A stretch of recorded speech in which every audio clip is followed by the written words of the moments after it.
ನೋಡಿ, ಈಗಾಗಲೇ ಅದನ್ನು SIT ಕೊಟ್ಟಿದ್ದಾರೆ. ಈಗಾಗಲೇ ಧರ್ಮಸ್ಥಳದ ಆಡಳಿತ ಮಂಡಳಿಯು ಕೂಡ ಅದನ್ನು ಸ್ವಾಗತಿಸಿದೆ.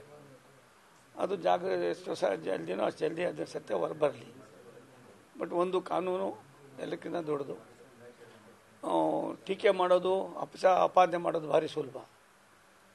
ಅದನ್ನು ಏನಾಗಿದೆ ಎತ್ತಾಗಿದೆ ಅಂತ ಯಾರಿಗೂ ಗೊತ್ತಿಲ್ಲ.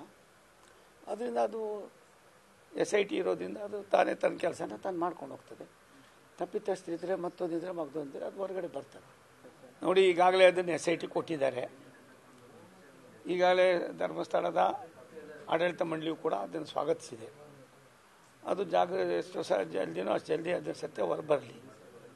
ಬಟ್ ಒಂದು ಕಾನೂನು ಎಲ್ಲಕ್ಕಿಂತ ದೊಡ್ಡದು. ಟೀಕೆ ಮಾಡೋದು, ಅಪಾದನೆ ಮಾಡೋದು ಭಾರಿ ಸುಲಭ.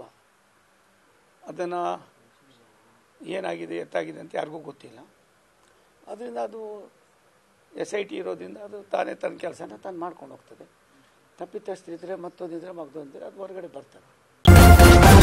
ನ್ಯೂಸ್ ಫಸ್ಟ್ ನಿರ್ಭೀತಿಯಿಂದ ನಿಮ್ಮ ಪರವಾಗಿ.